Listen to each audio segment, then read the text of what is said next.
to explain, use the multiplier process to explain the effect of an increased investment by firms on output and prices in an economy, right? So the question is fairly simple and straightforward. Use the multiplier effect, to explain the effect of an increase in investment on output and prices in an economy, right?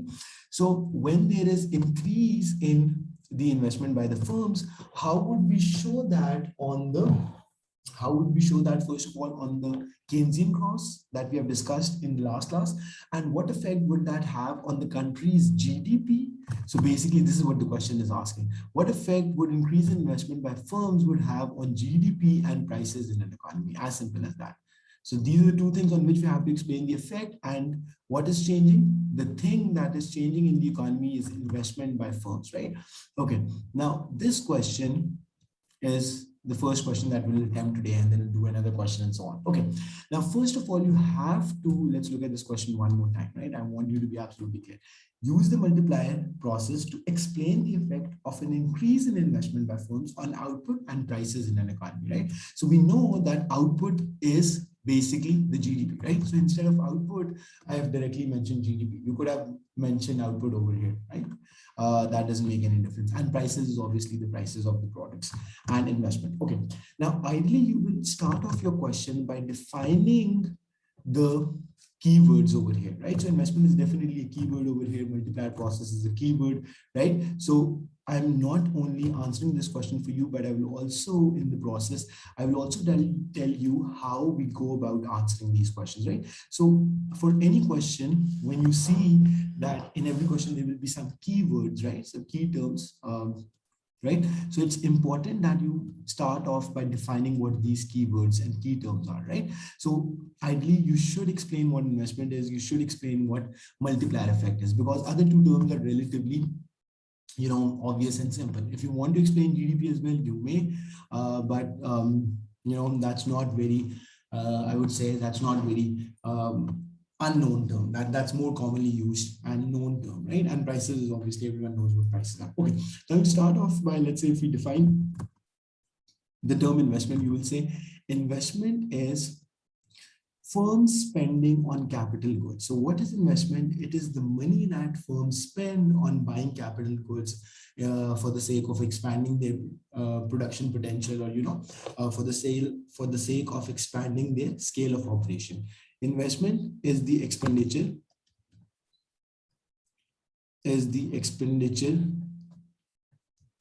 made by firms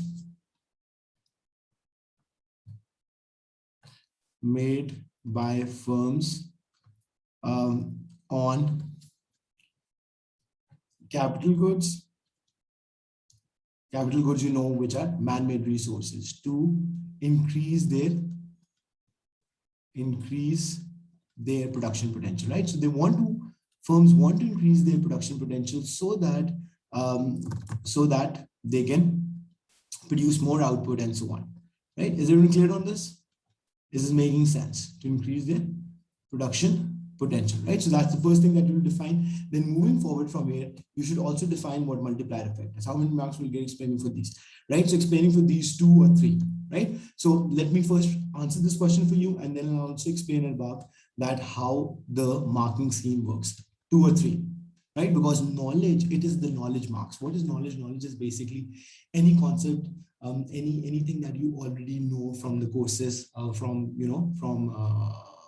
the textbook and so on. That's the knowledge part. You're reproducing it. You're not coming up with anything of your own. You're not analyzing. You're not explaining it, right? So it's just knowledge. You're reproducing it, right? So out of 13, you'll maximum get 3 marks for the knowledge, which means that the definition of investment and multiplier effect will get you the marks, but that is level 1. Will get you a total of 3 marks out of 13, right? Where are the remaining 10 marks? I'll tell you, right? Then, okay, now what is multiplier effect, right? So we did talk about this, right? So by the way, the process, did the question mention the multiplier effect? Right, multiplier process, exactly. So you will say multiplier process or multiplier effect is a situation, is the concept, right? Is a concept that explains how an increase in injection in the economy, how an increase in injection in the economy will result in more than proportionate change in GDP, right? Is a concept that explains how an increase in countries injection would result in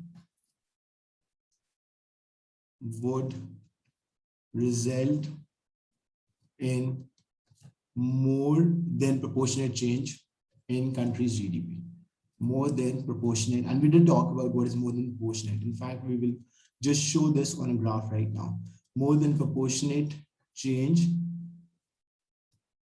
in the GDP, right? Is everyone clear on this, right? So we have explained at the start of the question, as I said, you will identify what the keywords are, key terms are, and then you will define both those keywords, right? Increase injection, very good, perfect, right? So this is what the question is asking us for 13 marks. The question was saying that using the multiplier process, explain how an increase in investment by the firms will affect the country's GDP and the country's prices, right? 13 marks. So I said you will identify the keywords and then you first define those and then you move forward. So these were the two keywords over here, investment and multiplier effect.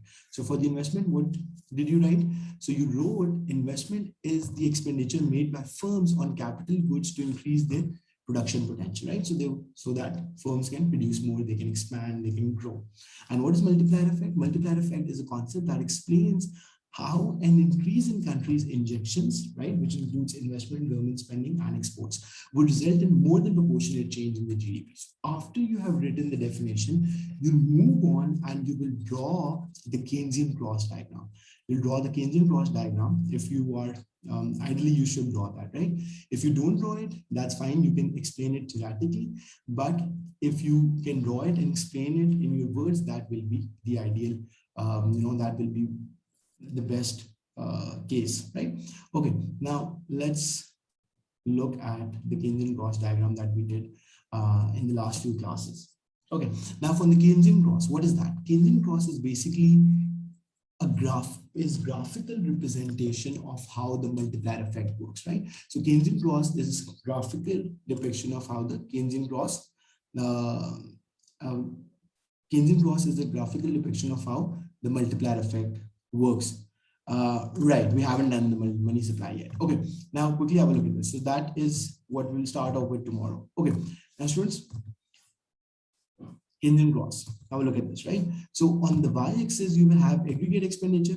On the x-axis, you will have aggregate expenditure, right? And on the x-axis, you will have nominal GDP, which is depicted with y.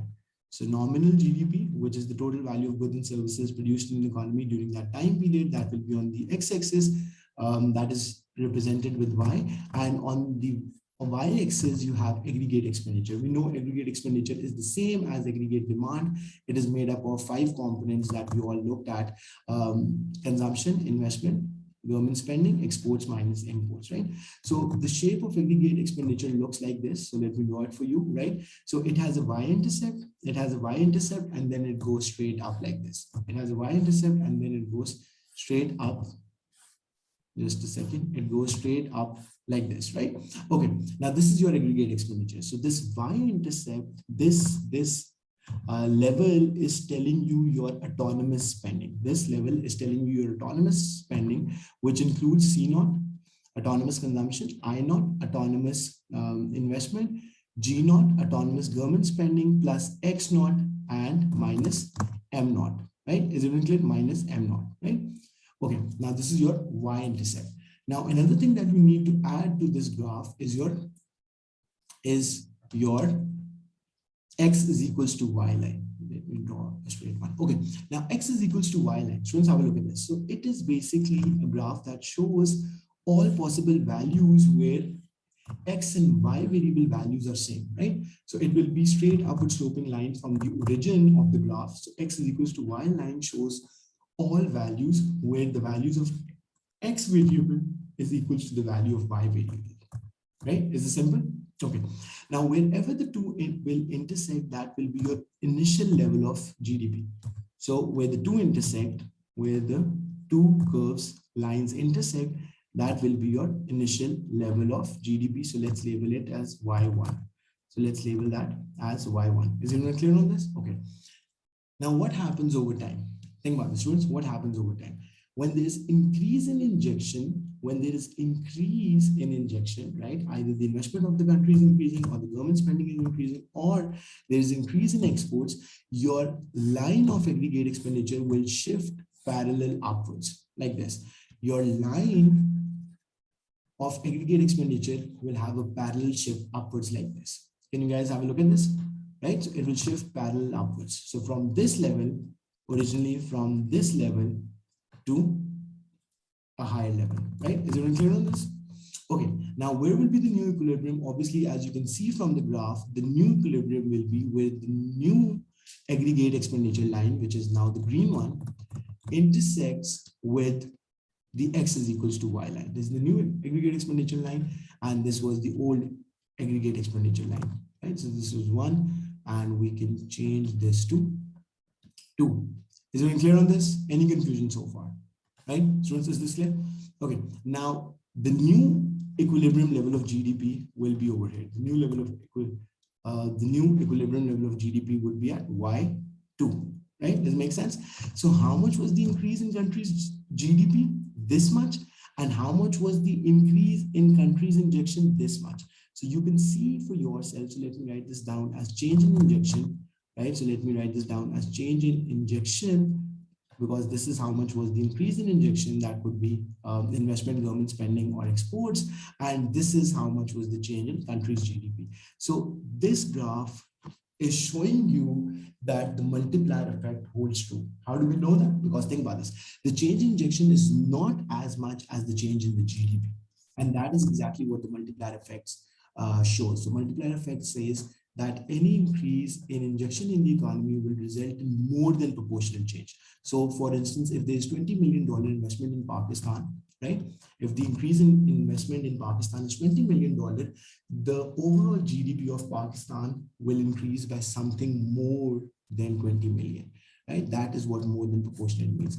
So change in investment over, change in GDP divided by change in injection is one way to calculate the multiplier effect. For this question, if you also write the formula, that would help, because that will show the examiner that you have understanding of this. Easy? Is this making sense? Students, is this making sense? Right? Okay. Now, let's quickly look at the other formula as well, because that will be useful in this question and in the later question as well. Another formula that is used to calculate the multiplier effect is 1 divided by withdrawals. 1 is a number, is a constant, divided by all the possible withdrawals in an economy. Great, right? Arbab, is this clear? So marginal propensity to save plus marginal rate of tax plus marginal propensity to import. So these are the three, withdrawals or leakages from the economy, right? Right, exactly, yeah. As long as, exactly, you will get marks for the formula, because that is directly part of the question that you are solving, right? So multiplier effect, you're explaining multiplier effect, which would not be possible without, explaining how the formulas, what is the formula and how is this multiplier effect calculated, right? If you include any formula in your answer where, it's irrelevant, then yeah, you might not be getting marks. But in this question, since it's directly related to what we're doing, you'll get the marks for that, right? Students, is this clear? So another way to calculate the multiplier effect is 1, which is a constant, divided by marginal propensity to save plus marginal rate of taxation and marginal propensity to import, right? So this is how it works. Okay, now after you've made the graph and after you have mentioned the formulas, right? After you have made the scaling loss graph and after you have mentioned the two formulas of calculating multiplier effect, then you'll say that any increase in injection results in more than proportional change in GDP, as you can see, right? So one thing that we have already answered up till this part, that higher investment results in higher GDP. Yes or no? Am I making sense here? Am I making sense? right? Because that is exactly what the question was asking for, that how increase in investment affect the country's GDP and general price level, right? So you have already mentioned that increase in investment of a country will result in higher GDP, would result in higher GDP, right? Okay, now what about the prices? What about the prices? Question ये पूछ रहा था ना कि investment की increase होने की वजह से what effect will increase in investment have on the country's GDP, A, and B, on the prices of the country. Now we have explained the A part, that high investment will result in higher GDP of the country, but we still haven't explained what effect would that have on the prices of the country. Prices will increase, exactly. And can you explain me why? Can you explain me why, Arbab? So prices of the country would increase because think about this. If any of the components, if you remember what we discussed and what we learned in AS, if any of the components of aggregate expenditure or aggregate demand is increasing, what happens? That causes a rightward shift. That causes a rightward shift in the aggregate demand. Yes or no? Right? Now have a look at this. So that would cause a rightward shift in the aggregate demand. Right. So since the question was saying, think about this multiplier effect, that's a good question. Multiplier effect doesn't specify. Multiplier effect explains is used for all the three types of injections, which includes investment, government spending, and exports. But since the question is only talking about the investment by firms, so we only need to ideally talk about the investment of firms. Isha, is this clear? Right? So otherwise, multiplier effect includes all the three injections. It doesn't only look at the investment. It talks about any of the three injections, which includes investment, government spending, and exports. But since the question is talking about only investment of the firms, so we'll kind of stick to that. Okay. Now we're about to show how we're about to show, students, have a look at this. So we are about to show, and this was marginal propensity to import. Okay, how an increase in aggregate demand would affect the prices of the country. So in AS, we learned this diagram which shows macroeconomic equilibrium. So in AS, we studied this diagram that shows you the macroeconomic equilibrium of the country, right? So on the y-axis, you used to have general price level, right? General price level, and on the x-axis, you used to have real GDP. On the x-axis, you used to have real GDP, which is also represented with Y, right? Okay, now what you need to add to this graph is downward sloping will be your aggregate demand like this, downward sloping will be your aggregate demand like this, and upward sloping will be your aggregate supply like this, right? So where the two intersect, where the two aggregate demand and aggregate supply intersect, that will be your macroeconomic equilibrium that will show you how much was the initial price level, how much was the initial price level, and how much was the initial level of GDP, how much was the initial GDP of a country, right? Now, since investment is a component of aggregate demand, students, please pay attention. Since investment is a component of aggregate demand, how? We know there are 5 components of aggregate demand, which includes consumption plus investment plus government spending plus exports minus imports. So when there is an increase, in aggregate demand, where aggregate demand curve will shift to the right from AD1 to AD2, right? There will be no effect on aggregate supply. And we can see from the graph that the general price level of the country will increase. It will also show that the GDP has increased, which we have already shown through the Keynesian cross. But obviously this graph is also showing the same thing, that the GDP of the country will increase, but at the same time, it would also result in higher prices for the country, right? Very good, perfect. Yes, students, exactly, right? Does it make sense? So this is all what you were supposed to write in this question, right? So let's quickly look at another question, and then I'll explain you how the marking scheme works, level marking works, right? So that was one question. Okay. Now, if you look at this question, in 2004, the federal government, okay, I'll show you. What is it that you want to?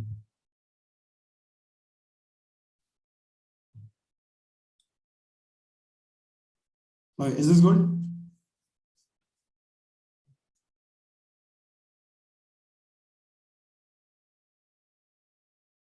Okay, just a second. This was the question, right?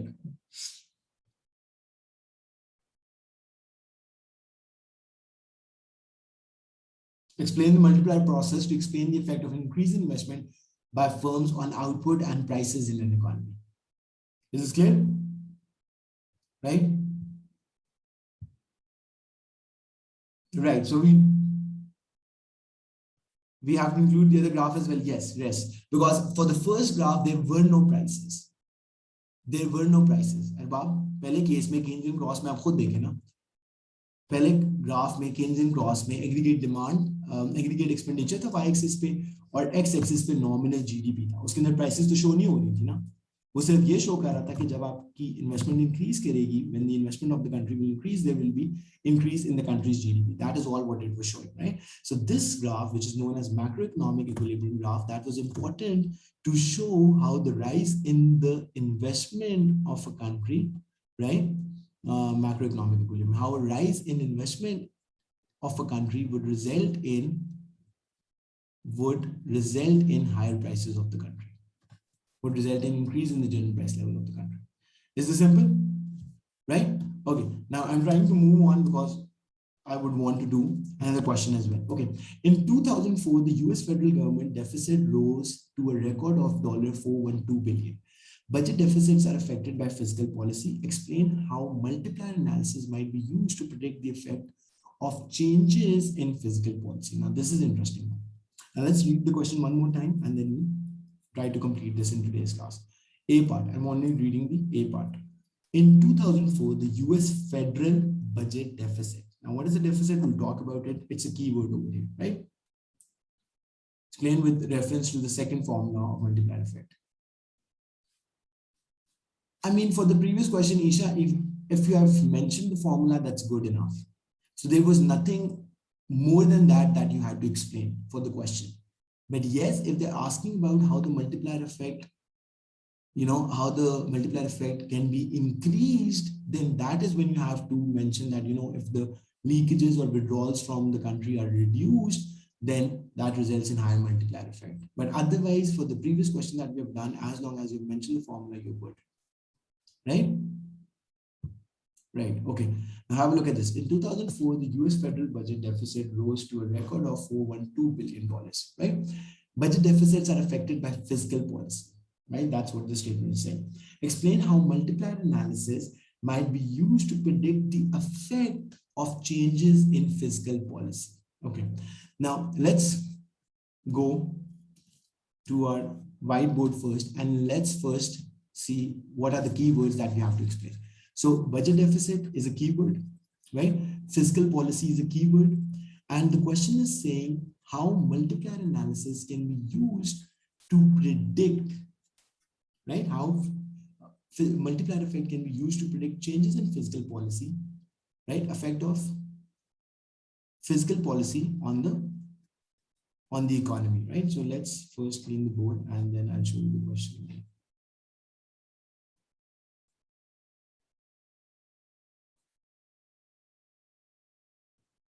Okay. Okay. I'll look at this. Right. In AS, yes. In AS, we have done that. Like not right now, but fiscal policy is part of AS. Right? We haven't done in our AS class yet because that is the very last unit, but it's a very simple thing. I'll explain you in a bit. Okay. Budget deficits are affected by fiscal policy. Explain how multiplier analysis might be used to predict the effects of changes in fiscal policy. Okay, now let's come back. This is a very theoretical question, right? So first of all, you will explain the two keywords that I was talking about. You have to identify the key terms, keywords in the question, and you should ideally start off by defining what those key terms are. So one is budget deficit, and the second one is fiscal policy. So the first one is budget deficit, and the second one is fiscal policy. Okay, now what is budget deficit? Have a look at this. So both of these two terms are very interlinked, but let me explain you what each one of these is. So first, let's have a look at fiscal policy. So fiscal policy is one of the three macroeconomic policies used by a government, one of the three macroeconomic policies. The other two are monetary policy and supply side policies. So those are not related to the question that we are doing right now. So we do not need to worry about that. And above, we'll obviously do the fiscal policy in our AS syllabus in the last unit, right? So that is the second one. That's another macroeconomic policies. And the third type of macroeconomic policy is your supply side policies. Supply side policies, right? Supply side policies. Okay, now what is fiscal policy? So fiscal policy looks at two things, right? What are the two things? It looks at the tax revenue generated by the government, right? So the taxes that the government collects, why is that a revenue? Obviously that is income for the government, because government uses this revenue to undertake different projects, right? So all the tax that the government of Pakistan is collecting from us is used to spend on public goods like education, healthcare, roads, infrastructure, and all that stuff, right? So fiscal policy is looking at two things: how much will be the tax revenue in the coming period, because and what would be the government spending in the coming period, right? So let me tell you how this works. So the people government budget, right? So government budget is made by the people who are elected in the National Assembly, right? And every year the government presents a budget, right? So you might have heard in the news that, the government has presented the budget that hasn't been approved. There is discussion going on, blah, blah, blah, blah, blah, blah. So actually what happens in the budget, that in the budget, you are deciding the fiscal policy. So the budget that is presented in the National Assembly of a country is looking at the fiscal policy, which is basically looking at and predicting how much will be the tax revenue in the coming period and how the government will be spending that tax revenue on different things, which I've already given you example for, like education, healthcare, infrastructure, and so on and so forth. Is everyone clear on this? Students, are you clear on this? Okay, now within the budget, there can be two possibilities, right? So budget is basically the process through which the government decides how much will be collected in revenue and how much will be spent on different projects, right? So budget is the process of deciding. Budget is what? Budget is the process of deciding how much will be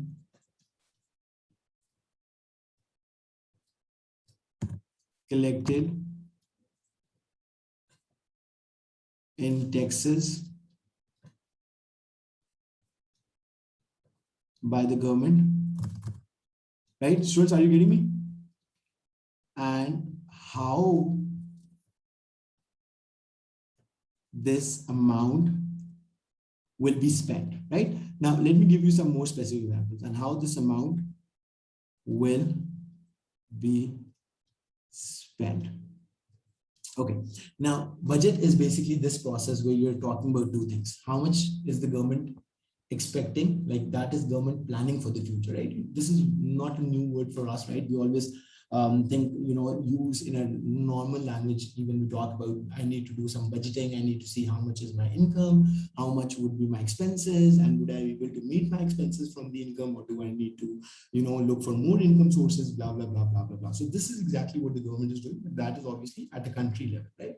So budgeting or budget is the process of deciding or, setting how much will be collected in taxes by the citizens and how this amount will be spent on different, goods like education, healthcare, infrastructure, and so on, right? So these are the two things that the government decides in its budget: tax revenue and government spending. Is this simple?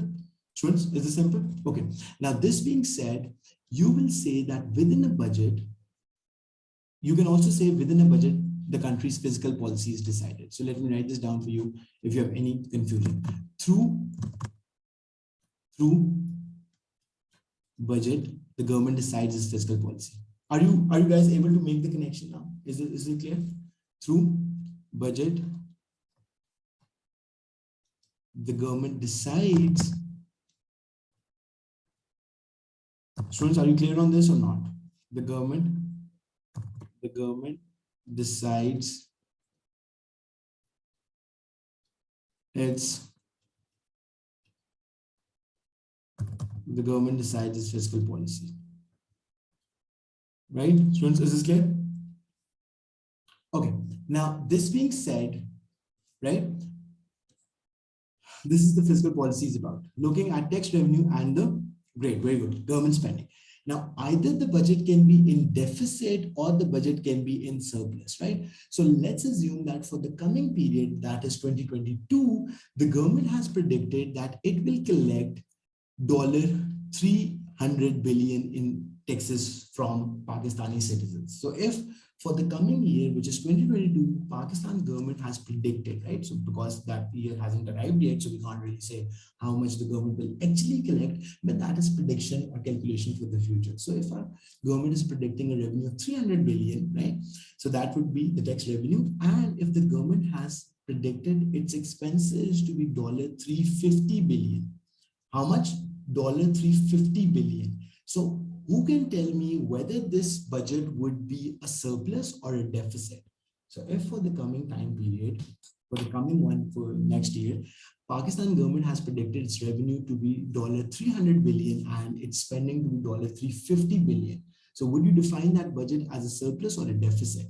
That will be a deficit, right? Arba, have a look at this. Excellent, right? Because you are expecting to spend more, you're expecting to spend more than what you're receiving, right? So that's a deficit, very good, right? So that is known as deficit when the government spending is more than the surplus. And surplus is opposite when your inflows, basically when the revenue received by the government is greater than the spending, right? That's surplus. Okay.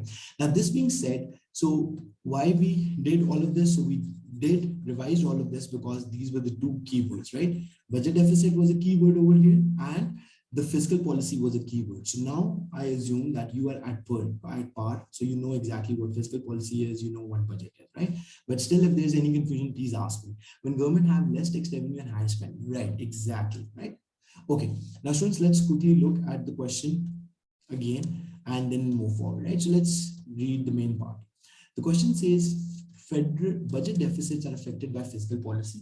Explain how multiplier analysis might be used to predict the effect of changes in fiscal policy. Okay, how multiplier analysis might be used. Explain how multiplier analysis might be used to predict the effects of changes in fiscal policy. Okay, now students, let's have a look at this. Now, please pay attention because this is the important part here. Now, within fiscal policy, you can either have expansionary policy or you can have contractionary policy. And I'll explain you when each of these two is used. So within fiscal policy of a country, either it can be expansionary or it can be contractionary, right? So it can either be expansionary or it can be contractionary, right? Or it can be contractionary. Now, for the expansionary, as the word is suggesting, you want to expand the size of the economy. You want to do what? You want to expand the size of the economy, right? Now, what would you do in an expansionary? You would reduce taxes so that people have more incomes and they can spend more, and you'll reduce taxes and you'll increase government spending. That is what expansionary means. So you decrease taxes and increase government spending so that people can spend more and so on. This is known as expansionary. Now for the contractionary, it's complete opposite. You want to shrink. Contract means shrink, right? You want to shrink the size of the economy. And for that, you would want to have higher taxes so that people have lesser incomes and they spend less. And you will want to, right? You will also want to reduce your spending because, as I said, government is trying to shrink the size of the economy. How many of you are getting me over here? Students, how many of you are getting me over here? Is this making sense? Is this simple? Right? Okay. Now, every time the government is using an expansionary policy, what would increase? What would increase? Right. Okay. Quickly have a look at this. So expansionary fiscal policy is when the government is reducing its taxes because government wants to boost economic activity, right? That's expand the economy. How would you expand an economy? You would expand an economy by having more economic activity, having more GDP, having more production, and so on. right? Now, to implement an expansionary policy, you would need to reduce taxes, क्योंकि जब taxes कम होते हैं तो जो आपकी disposable income है, अगर आज गवर्नमेंट अपने taxes कम कर दे तो I will be getting more income in my pocket, yes or no? क्योंकि taxes कम काटते हैं, disposable income would increase. When my disposable income increases, it means I have more income and I can spend more. When I spend more, I consume more. When I consume more, aggregate demand would increase, economic activity would increase, and so on. Right? Consumption increase. Exactly. That is what expansionary is. And complete opposite of expansionary is contractionary. Now, what happens in contractionary? Right? You want to shrink the size of the economy. How would you shrink the size of the economy? You do the opposite. You increase taxes. Why do you increase taxes? You increase taxes so that you are increasing taxes because you want to reduce people's spending power. When their spending power would be less, they will spend less, they'll consume less, economic activity will reduce. And you also, on the other hand, reduce your government spending. The government is also reducing its own spending so that overall economic activity reduces in the country. Right? GDP decrease hoga. Yes. In contractionary, GDP bhi decrease hoga. Inflation bhi control hogi. Now listen to this carefully.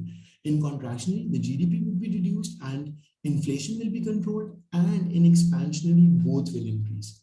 GDP will increase, and since GDP is increasing, जो भी हमने देखा demand pull inflation, right?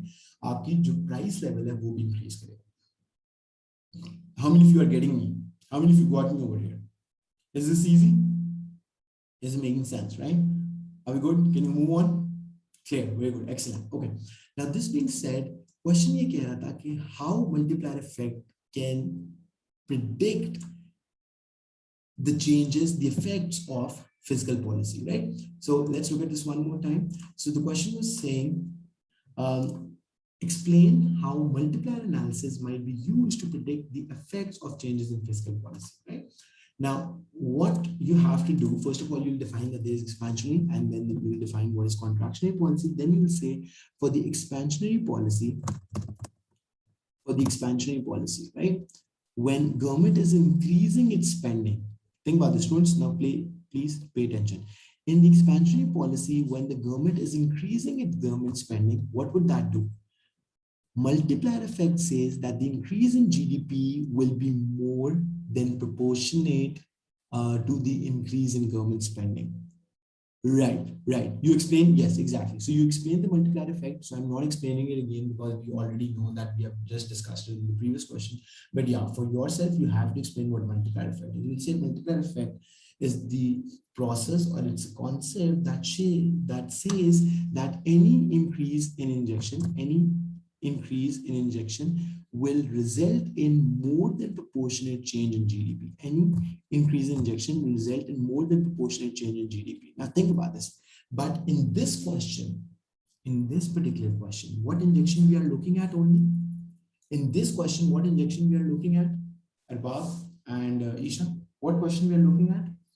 In this question, we are only looking at the variable of interest is government spending है ना हमारा variable of interest. क्यों? क्योंकि इसके अंदर क्वेश्चन यही कह रहा है, फिजिकल पॉलिसी की बात कर रहा है. Physical policy doesn't deal with investment, physical policy doesn't deal with exports. So out of 3 injections, which includes investment, government spending, and exports, we are technically looking at just one injection, which is the government spending, right? So you'll explain what the multiplier effect is, and then you'll say whenever there is increase in injection, multiplier effect says whenever there is increase in injection, that would result in more than proportionate change in country's GDP. That would result in more than proportionate change in country's GDP. Is this clear, students? Is everyone making sense of this? Right? We're good? Okay, so we'll stop here for today. Tomorrow we'll pick up from this question and then we'll quickly discuss this.